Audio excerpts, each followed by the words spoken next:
کہ وہ ایک مکھی ہو جو اس کی ناک پر سے گزرے تو وہ اسے اس طرح کر دے۔ ابو شہاب نے اپنی ناک کے اوپر ہاتھ ہلا کر بتایا۔ یہ دوسرا سبب ہے۔ تیسرا سبب ہے گناہ کی تشہیر کرنا۔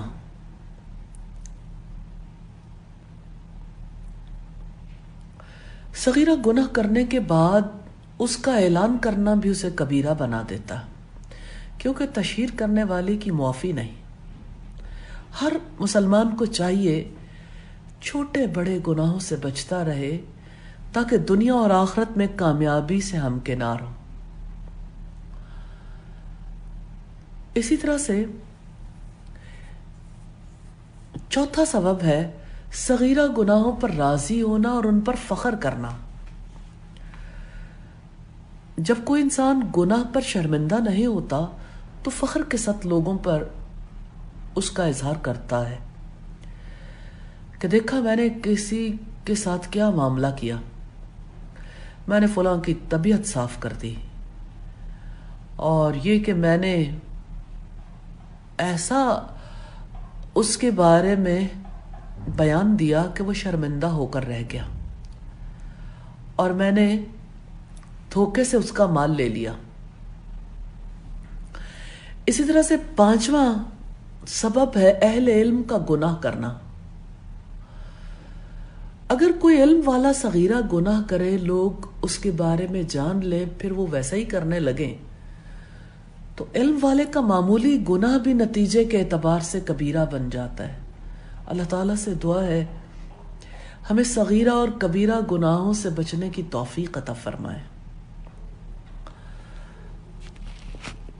اسی طرح سے ہم دیکھیں گے گناہوں کے اثرات۔ انسان کی ذات پر گناہوں کے اثرات دو طرح سے ہوتے ہیں۔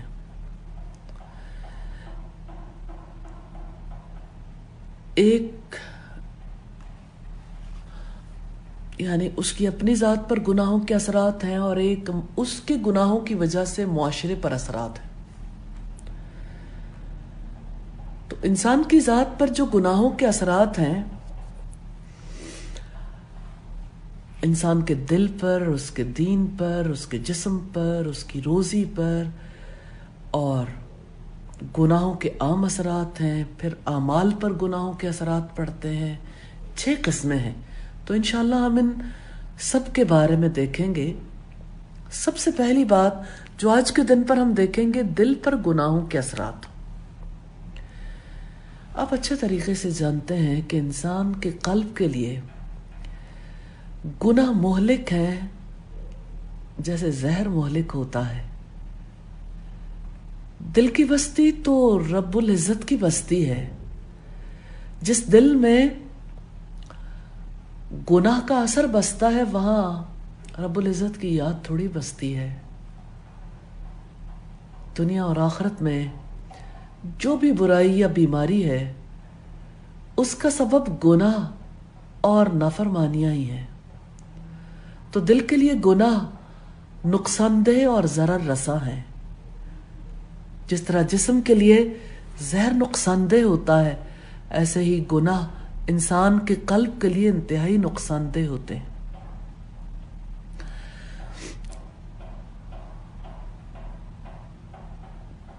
پھر آپ دیکھیے گناہوں کا اثر دل میں وحشت جنم لیتی ہے، طرح طرح سے۔ جتنے گناہ زیادہ ہوتے ہیں، وحشت بھی اتنی ہی زیادہ ہوتی ہے، حتیٰ کہ گناہگار کے دل میں اللہ تعالیٰ کے لیے نامانوسیت پیدا ہو جاتی ہے، اور اتنی خطرناک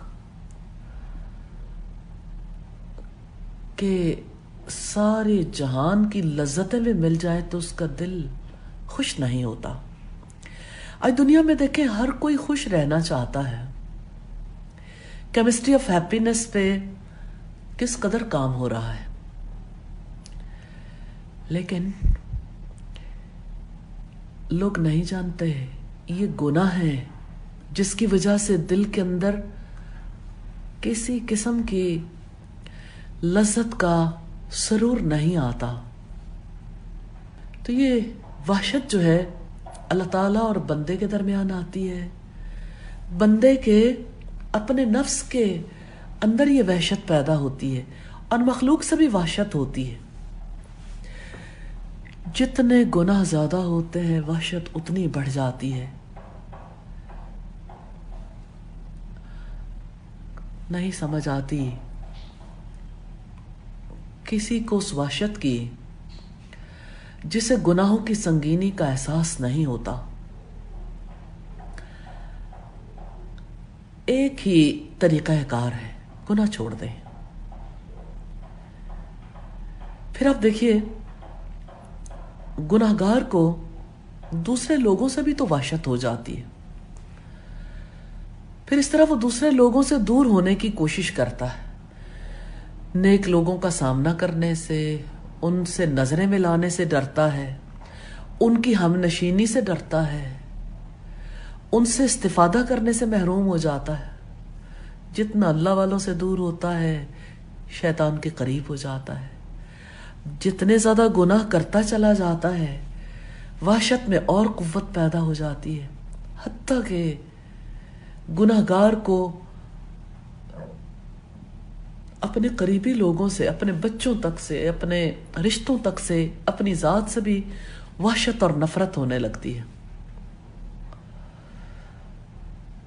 ہمارے اسلاف میں سے کسی کا قول ہے، جب میں اللہ کی نافرمانی کرتا ہوں تو اس کا اثر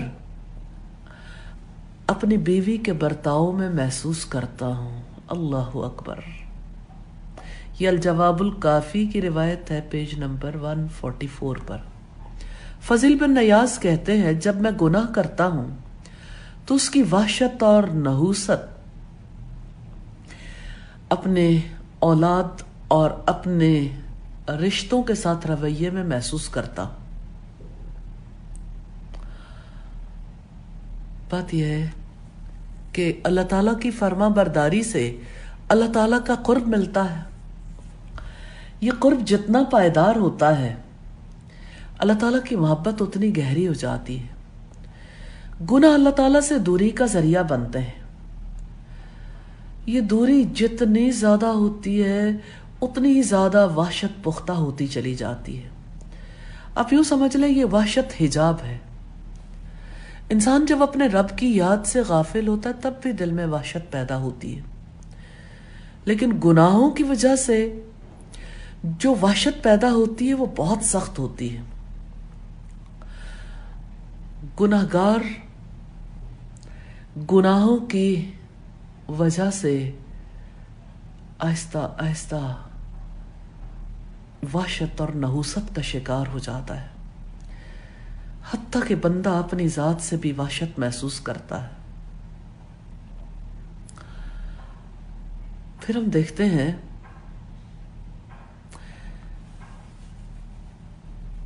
گناہوں کے برے اثرات میں سے بڑا ہی برا اثر ہے، اور اس بارے میں سب لوگوں نے بہت اچھے طریقے سے دیکھنا ہے، علم سے محرومی. آپ جانتے ہیں علم نور ہے، روشنی ہے. اس روشنی سے دل کی دنیا آباد ہوتی ہے. گناہ اس روشنی کو بجھا دیتا ہے، علم کے راستے بند کر دیتا ہے، بصیرت اندھی ہو جاتی ہے، ہدایت چھپ جاتی ہے. جیسا کہ رب العزت نے فرمایا فَإِنَّهَا لَا تَعْمَى الْأَبْصَارُ وَلَكِنْ تَعْمَى الْقُلُوبُ الَّتِي فِي الصُّدُورِ. آنکھیں بے نور نہیں ہوتی، سینوں میں موجود دل بے نور ہو جاتے ہیں.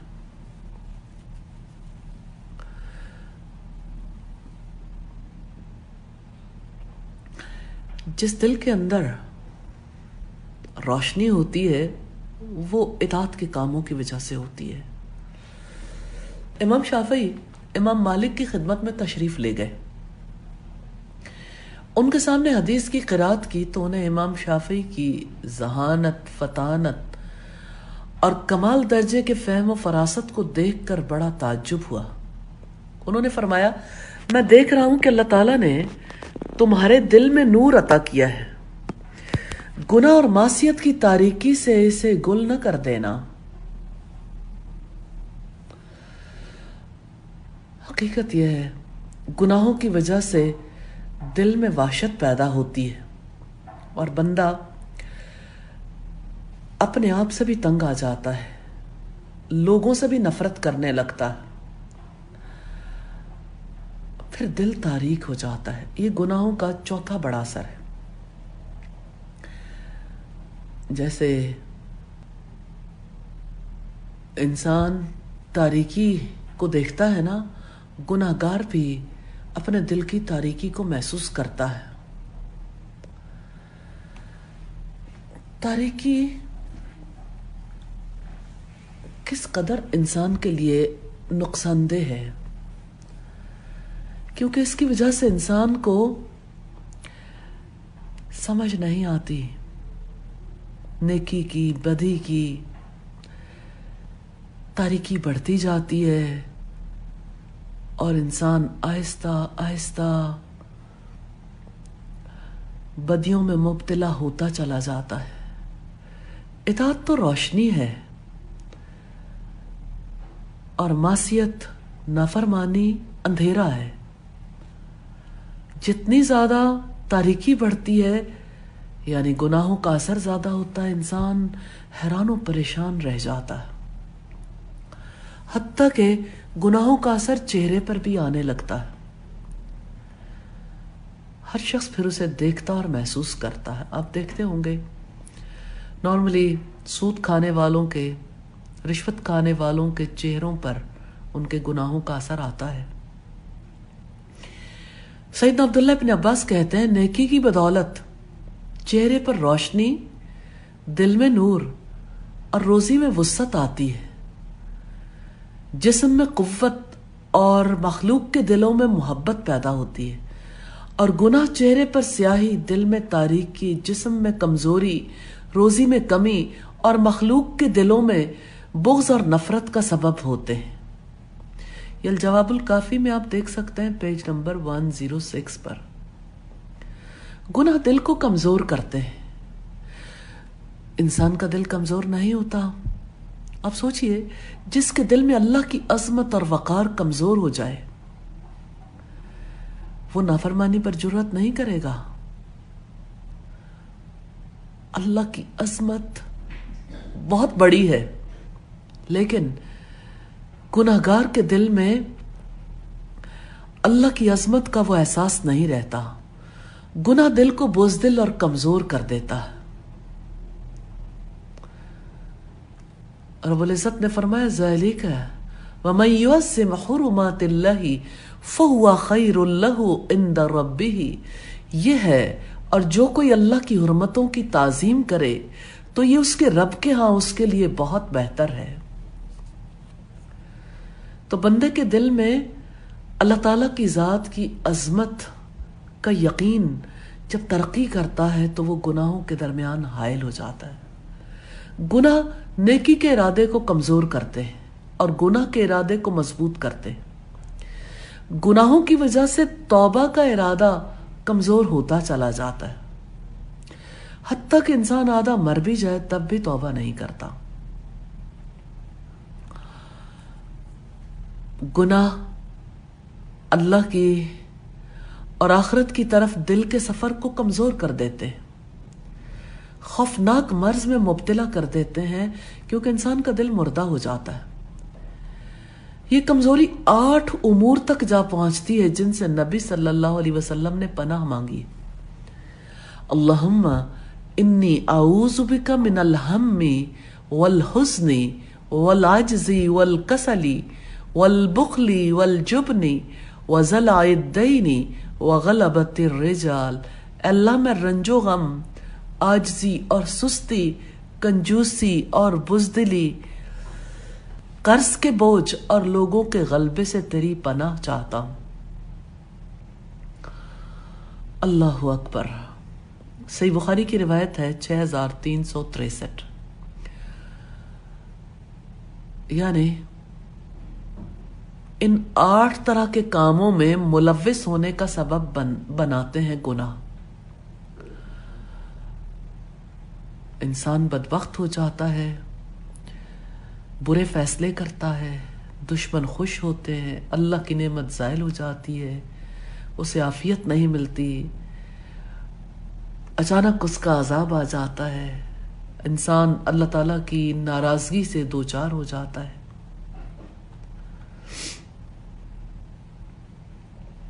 پھر گناہ بندے اور رب کے درمیان حجاب پیدا کر دیتے ہیں.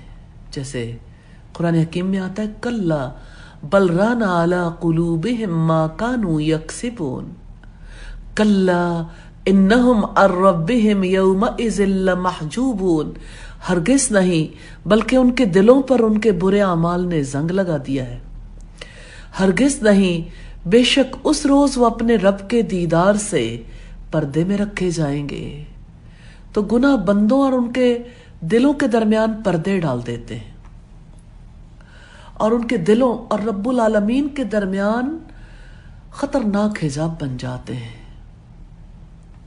آپ اس کو مزید ڈیٹیل سے دیکھنا چاہیں الجواب الکافی میں دیکھ سکتے ہیں، پیج نمبر 215 پر. اور کتنی عجیب بات ہے، گناہوں کا سب سے برا اثر یہ ہے کہ گناہ انسان کو محبوب ہو جاتے ہیں، گناہوں کی نفرت ختم ہو جاتی ہے. لوگ کہتے ہیں گناہوں میں بڑی اٹریکشن ہے. اسی کے دل میں اٹریکشن ہوتی ہے،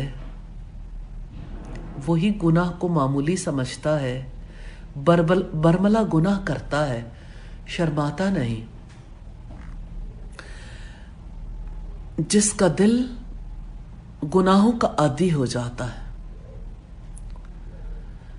اس کے لیے معافی کے راستے مسدود ہو جاتے ہیں، پلٹنے کی امید کم ہو جاتی ہے.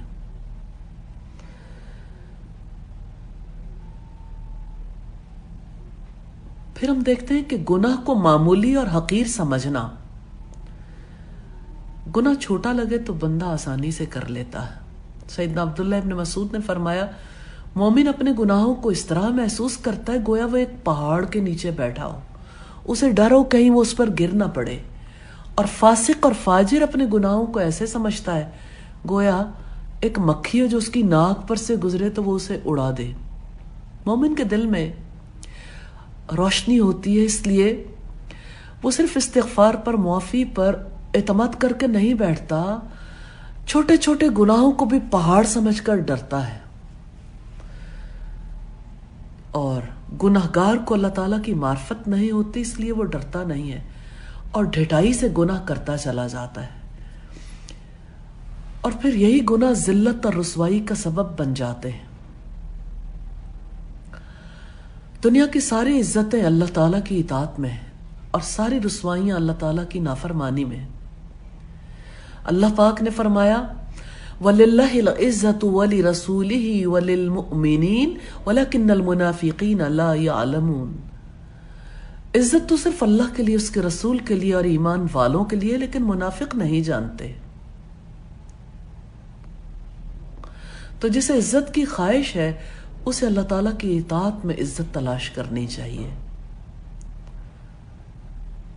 پھر گناہوں سے عقل پر پردہ پڑ جاتا ہے، کیونکہ گناہ عقل کے نور کو بجھا دیتے ہیں. دنیا اور آخرت کی ساری بھلائیوں سے گناہگار آہستہ آہستہ محروم ہو جاتا ہے، اور آہستہ آہستہ ایسی صورتحال پیدا ہو جاتی ہے کہ دل پر مہر لگ جاتی ہے. یہ 11واں بڑا سبب ہے. انسان غافل ہو جاتا ہے، دل زنگ آلود ہو جاتا ہے، حتیٰ کہ گناہ بڑھ جاتے ہیں تو دلوں پر تالے لگ جاتے ہیں. اور عجیب بات یہ ہے کہ گناہ دل کی غیرت کو ہی مٹا دیتے ہیں. حقیقت یہ ہے، نبی صلی اللہ علیہ وسلم نے فرمایا کیا تم سعد کی غیرت پر تعجب کرتے ہو؟ اللہ کی قسم میں ان سے زیادہ غیرت مند ہوں اور اللہ مجھ سے بھی زیادہ غیرت مند ہے. اللہ تعالیٰ نے غیرت کی وجہ سے تمام ظاہری اور باطنی فواحش کو حرام قرار دیا ہے. کوئی شخص اللہ تعالیٰ سے زیادہ غیرت مند نہیں، کوئی شخص اللہ سے بڑھ کر معذرت کو پسند کرنے والا نہیں۔ اسی وجہ سے اللہ تعالیٰ نے بشارت دینے اور ڈرانے والے پیغمبروں کو مبعوث فرمایا، اور کوئی شخص اللہ سے بڑھ کر تعریف کو پسند کرنے والا نہیں۔ اسی لیے اللہ تعالیٰ نے جنت کا وعدہ فرمایا ہے۔ یہ روایت صحیح مسلم کی 1499 نمبر پر۔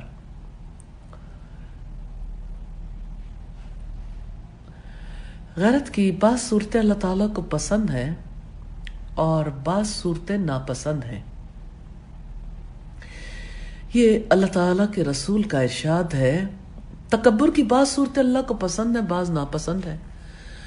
جو غیرت اللہ تعالیٰ کو محبوب ہے وہ شک و شبہ کے موقع پر کی جانے والی غیرت ہے۔ جو غیرت اللہ تعالیٰ کو ناپسند ہے وہ بغیر کسی شک و شبہ کے کی جانے والی غیرت ہے۔ اور جو تکبر اللہ تعالیٰ کو محبوب ہے وہ جہاد اور صدقہ کے وقت آدمی کا اپنی ذات پر تکبر کرنا ہے، اور جو تکبر اللہ تعالیٰ کو ناپسند ہے وہ باطل میں تکبر کرنا ہے۔